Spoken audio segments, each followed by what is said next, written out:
I saw an interesting study this week as we've all been looking at the polls and we keep being told that the American people are divided, that we're very polarized. And in many ways, I think that that is true. We definitely, in this two-party system of ours, we are definitely divided on a number of different issues. And that really is actually how the founders designed it to be. We're supposed to debate and have differences and have disagreements and talk about these sorts of things. But I saw a study that this week indicated that maybe we're not as different as we think we are. Maybe we're not as polarized as we think we are. And joining me to talk a little bit about it is Lukas Wolf. He's a lecturer in social psychology at the University of Bath over in England, joining me to talk about a study that they have done. Lukas, thank you so much for joining me here on the DC Debrief. How are you?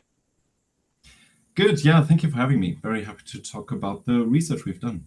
Yeah, I thought it was very interesting because when you do see all the polling and they ask specific questions, it really can seem like we are at loggerheads here, right? That, there's if you've seen even people talk about, like, is there another civil war coming to America? And, I think I'm curious what an overseas observer like yourself, how you see the United States, how you see as the polarization in America. Do you see it? Do you see the American people as maybe being more polarized than they have been in generations? And if so, are you concerned? Are people overseas concerned? I realize you're not all thinking with one brain, but generally speaking, is there a level of concern at the level of polarization in America?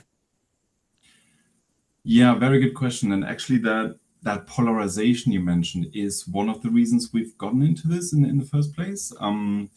So we started this all the way back in 2020, 2021, I think it was, when we thought about this in the aftermath of the last election, when polarizations were running high. But actually, these are just kind of spikes of polarization that, in my view, they pretty much run constant to some extent. So there is a lot of perceived polarization, which is our point in this research. But the extent of actual polarization is more difficult to assess, and actually not many people talk about it. So very clear, even abroad, back to your question, even abroad, people perceive that polarization very clearly in the US. So going back to 2020 and COVID, for example, even a lot of facts get polarized, which they shouldn't be, climate change, etc. So from our perspective, it was very interesting to get into this kind of perceived polarization, what we can do from our perspective, our research, which I can talk a bit more about later. But going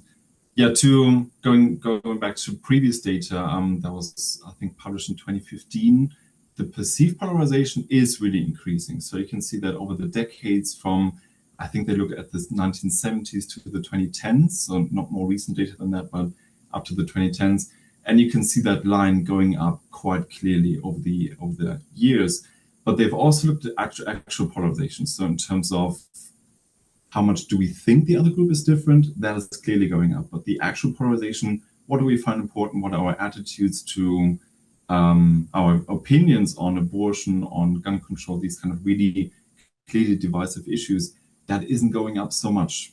So it's more the media making that very salient, that kind of polarization. Our discussions with other, let's say if we're Democratic voters, with other Democratic voters, so in-group discussions about the outgroup, about Republicans, or the other way around, Republicans among themselves, or I'm talking about the other group, those are really polarized. But the actual agreement across groups, that is there, and that's not often talked about. And that's basically the point, or the starting point, that got us into this research. Yeah, so essentially what you're saying is that there are definitely issues where we are going to disagree sharply with one another and maybe even loudly and maybe even angrily. But generally speaking, on the whole, I know your study took a look at groups' human values, right? I mean, and that there's more that we agree with in terms of human values than maybe say some of the policies that we have disagreement on. Can you get into that a little bit more? Like, what are the human values that you're talking about in this study that where you see that Republicans, Democrats, Northerners, Southerners, different, whatever it might happen to be, that there's more agreement than disagreement? Yeah, absolutely. Thank you for mentioning that. So what we mean by values are really very fundamental principles in our lives, what we find important in life. So principles like freedom, like equality, like security, like helping others, These are fundamental principles that we all see as quite human, so as quite unique to us humans, but that we share and that kind of bonds us together. So we found across countries, across various different large studies. So this is quite robust, quite a lot of data we have on that the similarities even between these quite divided groups like Republicans and Democrats in the US, those similarities that overlap in agreement on these fundamental principles is around 90%. And what that means is we have the extremes on either end, like 5% of the most extreme Democrats and 5% of the most extreme Republicans. They don't agree. They don't overlap with the other group. But actually, the 90%, so the vast majority, the silent majority, you might say, they actually agree that these principles, like, yeah, we find equality important, and yeah, we find security important, and freedom, etc. So, and that is often talked about just because we find a lot more interesting to talk about what sets us apart. So we want to know, okay, Republicans are like that and Democrats are like that, and this is freedom versus security or whatnot. And it's really also not agreed across these. So Democrats put the differences down to security, probably, so Republicans value that more than Democrats, but maybe Republicans might say the same but the other end. So in terms of immigration, etc., they might say the Democrats value that a lot less than they do. So they might really make small differences loom a lot larger than they actually are. You talked about maybe just one final point. You talked about the disagreements, which absolutely they are. And I think you said that really well in the opening statement. Disagreements are really important for democracy. We shouldn't talk those away. So we definitely should disagree and maybe try to find compromise on those. But what's important to take into account or keep in mind is that what we agree on fundamentally are these human principles. So we can't really say the other group is less human than our group. For example, we are all human, but we disagree on these specific issues. But there are ways around that we can both be happy with. And that's why we have democracy. That's why we have discussions and debates to sort those disagreements out and have a way forward. I think you hit on a couple really interesting things there. And one, you used the word humanize. And when we as people talk with other people in our lives who may disagree with us, we talk to them like human beings. We don't go on social media and we don't say to somebody's face in person, you're horrible, you're horrific, you're this, you're that. Generally speaking, because we're talking to another human, and humans don't normally talk to each other that way in pleasant in casual conversation. We can disagree, and I think look for more common ground when you're having one-on-one conversations with people, as opposed to, say, if you get on X or you get on another social media platform where it's anonymous and you can just unleash on someone, and political differences can turn into personal differences and personal attacks. I also think it's mirrored in Congress, where certainly members of Congress are among the most diehard political minds in America. They have to be in order to be elected. And so politics is their life. And you do see in a lot of these cases in the public, the statements that they make to the media, very personal, very direct attacks, that dehumanizing attacks. You just talked about humanizing.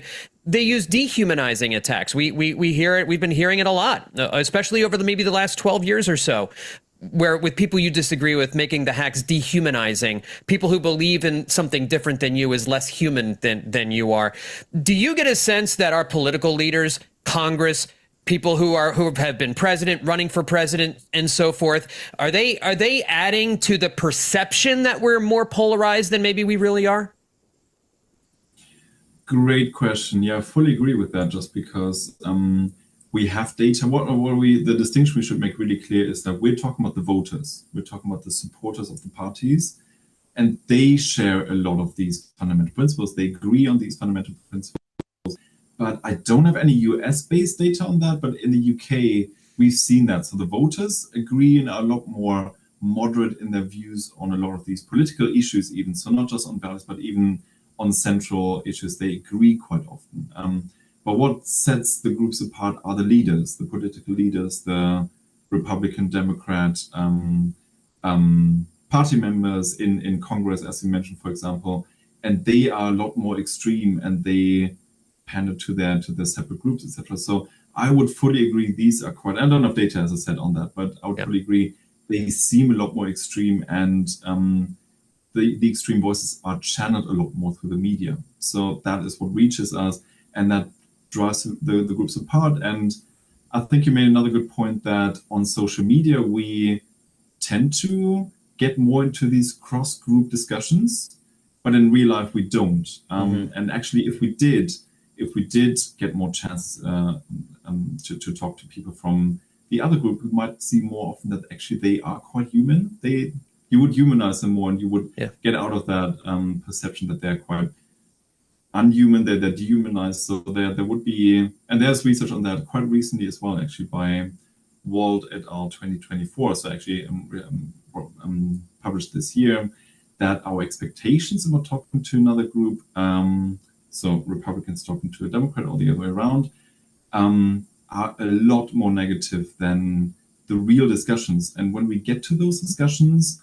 and this is, I think, partly in person and partly online discussions on Zoom, for example. Yeah. And then people notice these aren't as negative as they thought, and they actually get along much better and don't put people in these different categories. And notice that they're a lot more human, as you said. So there are ways around that. One other thing, just because you mentioned that dehumanization, what we have found so we've done 3 studies on three large studies in the US, is we've shown Republicans and Democrats this data, that actually their similarities on fundamental principles are 90%, and found across 3 studies there are quite robust effects of that. So what does that do to perceptions of polarization between Republicans and Democrats, to show that these aren't real and those are actually false, or these are misperceptions? What that does is, first of all, corrects those misperceptions. They see each other as more similar. That's what we expected, but that's kind of a check we have to make, first of all. Then we also see less polarization on concrete issues, like how much money should we spend on or defense spending, for example, or health, etc. in the US. And people see those groups moving more towards each other, so more potential for compromise, basically, is what we found. But then also, because you mentioned that, we found effects on dehumanization. So we actually found the effects that Democrats trust the other group more, and Democrats dehumanize the other group less, and the other way around as well. Republicans trust Democrats more and dehumanize them less once they've seen that information, that they are a lot more similar than they thought they would be. So there are, I mean, it's not a full correction, and we can't really expect that with a one-shot manipulation, but there is some movement in there, and that means we can do something about that vast polarization, and we can improve these kind of outcomes. And we found really promising effects, or really strong effects as well, on hope about the future, on can we do something to get the country moving forward. We saw quite large effects on hope about the future, which is really important now, just because there's a lot of pessimism in the country. So, and not just in the country, but the world, but in the US, there's quite a lot of pessimism about the future of the country. And through that one-shot quick manipulation, we managed to increase that, which was really promising, really interesting for us to find, very robust. Yeah, that was one of the things I liked about the study. There did seem to be some hope that comes out of this study, that we can move forward as a country, because there are some shared values that we all do have, and they're very important values that we all do have. The last question I wanted to ask you, in the report too, you mentioned that the media helps to foster some of the divisions that we have, some of the polarization. Maybe they're not doing it intentionally. Maybe in some cases, in some places they are. But can you talk a little bit about the media's role in the polarization that is perceived to be there in America right now? Yeah, that's not just, I wouldn't put all the blame on the media for that, because actually science is also slightly to blame for that, if you want to blame someone. But it's a lot, partly it's just in us that we're more interested in the differences, what sets us apart, because it gives us a better clue to trying to understand the other group. So, for example, the finding that Democrats find, let's say, I'm just making this up, but Democrats find freedom more important than Republicans, just is more appealing or more interesting to US society quite often, because this is because, and this explains why they, I don't know, it just gives a better explanation of the different groups. And we often we kind of ignore the silent majority that actually overlaps in the importance of freedom in this case. So they actually agree on how important freedom is to them. So the scientific literature focuses more on the differences, even if they're really small, and kind of ignores those similarities. And we're trying to push against that. But we're also, as you said, saying that the media then takes this forward and spreads it out to the public. And they also want to, of course, cater to what the public finds interesting, and that is more differences than similarities. So we kind of, we're not going to completely change the world with this, but kind of pushing against this difference emphasis, this difference bias, I think is really important. I think we should, at least science should always report the differences, but also put that into the context of the vast similarities. And I think the media should do the same, actually. But we have a natural tendency as humans to focus on those differences, but we should also make clear that these are dwarfed by the similarities quite often. So yeah, lots of blame to share, I guess, but I'm not gonna completely be revamped, but there's an important portion. Actually, as I said before, this is a really one-shot manipulation. There could be a lot larger effects by having this repeated over and over again in scientific publications, in media, in discussions. So maybe actually I'm pessimistic in that. Maybe actually talking about this frequently might make a difference. Maybe we should take that into account. Yeah, and I think you mentioned putting things into context is certainly the best way to get a true idea of what it is you're talking about. And unfortunately, the attention span to look at something with context and look at all the different angles and sides of it. Unfortunately, a lot of folks just don't have the mental discipline for contextualizing the different things that are in our world right now. But I think it's a huge thing, and that it takes time. If we take our time to really look at all the different angles and aspects of whatever it is we're looking at, we might be able to get to a better understanding. Lukas, if people want to look at your study and read your study, is there a place that they can go to do that? That's a great question. Yeah, it's openly available. The journal is Social Psychology and Personality Science, and it's openly available. It's just published, so really recent in this week, just hot off the press, but openly available, and you can read the whole paper fresh from that journal. Well, and I will have I have a PDF that you guys sent to me of the study, and I will put a link to the PDF in the show notes for the DC Debrief. So if you're listening on Apple Podcasts or Spotify, you'll be able to click the link and you can see the study that way as well. Lukas Wolf, lecturer in social psychology at the University of Bath. Sir, thank you so much for taking some time to talk with me today. I really appreciate it. Thank you. It was very interesting. Thank you.